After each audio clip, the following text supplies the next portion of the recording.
Hey, what is up, guys? It's your boy, Kingdom Soldier, and I'm back again with another non-gameplay slash commentary. I swear I'm gonna give you guys a vlog about this, but basically, I don't have an Xbox anymore. Ah!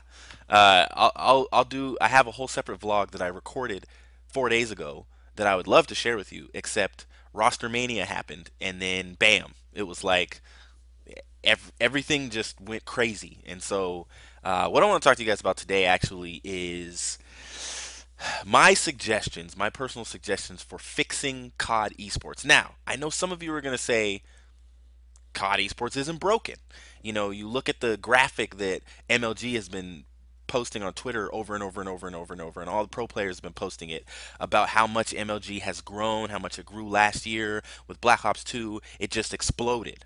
Um, and we all know that. But my belief is that we're going, pride comes before the fall. We're going to run into uh, a ceiling that we can't go past because of some specific behaviors and some the way we govern Call of Duty esports that's going to we're just going to keep bumping into that ceiling, and then it's eventually stuff's going to start like Unite dropping their whole roster. More stuff like that is going to happen because the way you get advertising dollars, which increases money for all of us. The reason NBA players make as much money as they make, the reason baseball players, football players, they make as much money as they make is advertising dollars. It's not because people go sit in the seats at the stadium.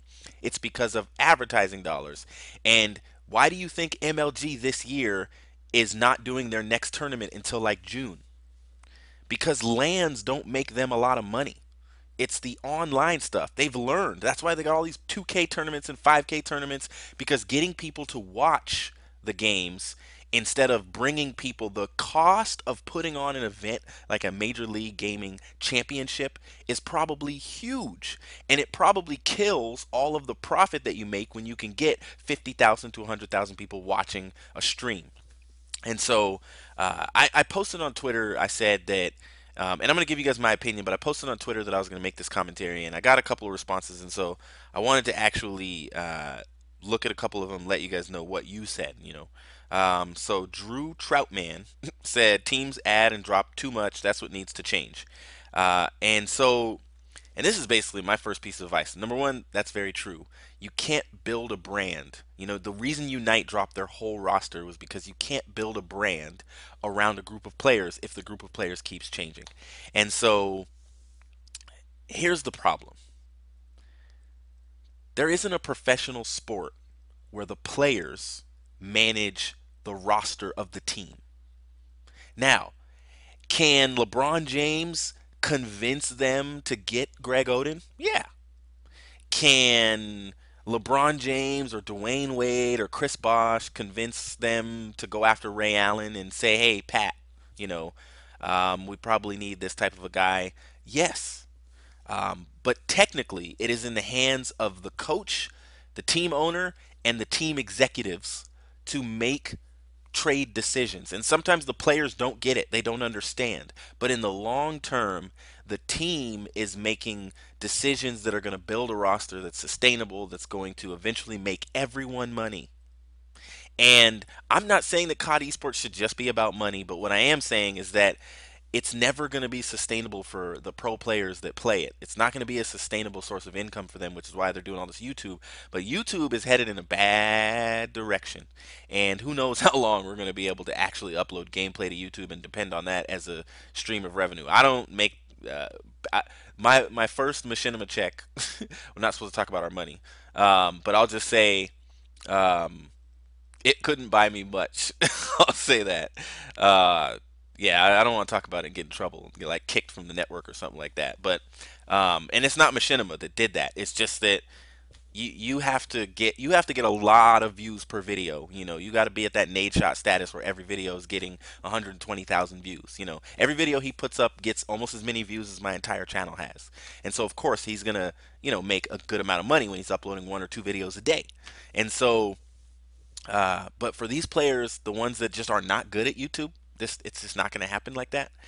Those players are going to have to depend on revenue from their teams, and as teams start to depend on a person like Hastro or Hex, or even like complexity Mr. X, and depend on their feedback and their advice to make these decisions, things are going to change. As well, Merck did a video yesterday where he said a good solution would be, because they didn't know that Karma was going to leave, Envy. They kind of they thought about it when they noticed that he was calling out, he was doing more call outs in eights than in scrims.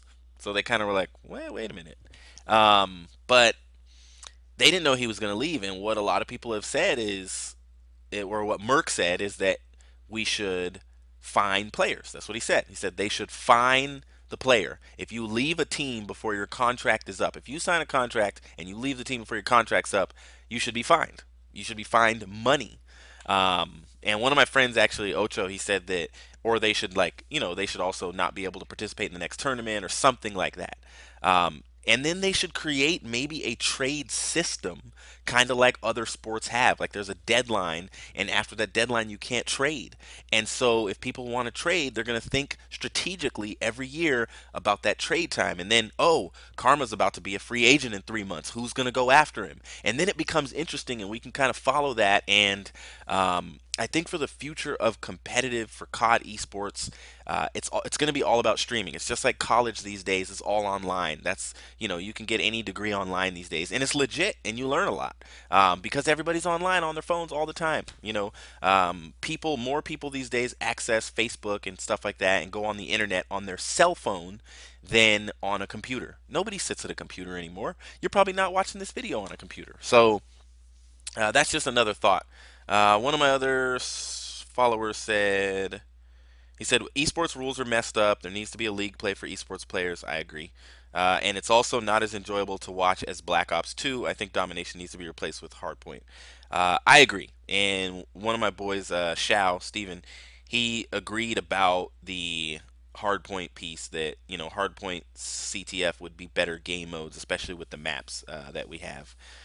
Godly Disciple said 6 months to a year contracts, which they do exist, but they don't honor them. I mean, contracts exist.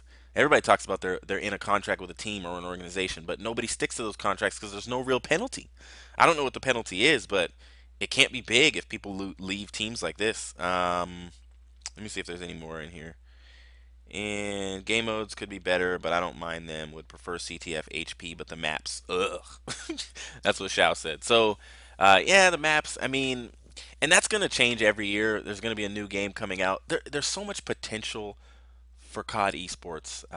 But and I may be hated for this, but taking the control out of the hands of college students and high school students would probably help a little bit. That's just my opinion. Taking the control of the teams themselves and the rosters out of the hands of college students and high school students. And something that Hastro talked about in a video when he was at Gfinity is that there needs to be a policing force. There needs to be a governing body. There has to be a union of, not a union. Whoa, calm down. But there has to be an organized way of managing COD esports. And when teams break rules, like what just happened the other day, yeah, it was good for my channel. It was good for Blaze, my boy Blaze's channel. It was probably good for other competitive Call of Duty commentators, like Merc, Scump, everybody put up a Karma. Everybody put up a video about the roster changes. Everyone, Crim6, doesn't matter. But when I hear Crim6 saying stuff like, "Well, if I tell you the real reason why we dropped Clay, then it wouldn't be good for us. It wouldn't be good for TK. It wouldn't be good for Clayster. So I'm just not going to tell you." It's everything is so shady. And it's because the decision is in the hands of the players. And when the players decide that they don't like their teammate, they can just change the roster. And I think we got to force them to grow up. That's just my opinion. Make them mature and figure it out. And become friends, and make sure every team has a coach. And we can afford all of that. Can be afforded. Every team could have a coach. Every team could have an owner and an executive that helped make those decisions. Based on ad revenue. Right now, MLG is making decisions for ad revenue for them. But it's going to eventually affect MLG. But MLG is not the only business out there, But maybe MLG will be the ones that kind of start it and spearhead putting in some control over the teams and figuring out a way to govern Call of Duty esports. That's just my opinion. I know it's not a popular one, but that based on me watching Call of Duty esports for the last year, watching it grow, um, the way that the things that have happened in the last couple of days are just results of what's happened over the last year and all these roster changes and people switching around and then you got people tweeting at each other and having open decision like conversations like you know like Clayster found out that he was going to get traded because he was looking at Hex's tweets.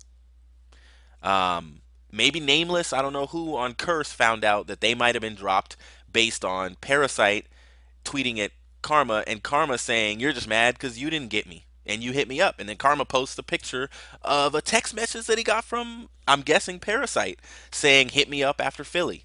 And it looks like they were trying to get the whole Impact roster back together, which meant Nameless would have been dropped. And so it, it's childish, guys. I'm just saying.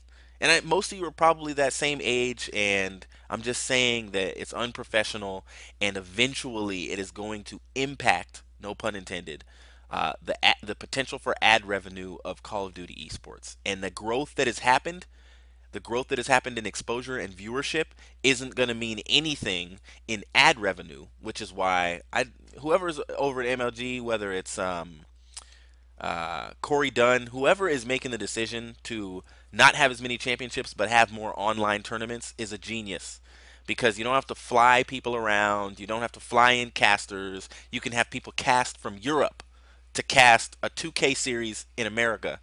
And it's genius. It's the reason why Gfinity is getting into the online tournament and all these little online esports finest main stage games. There's a new one popping up every day because you can make money streaming that and getting people to watch the stream. So this is just my opinion.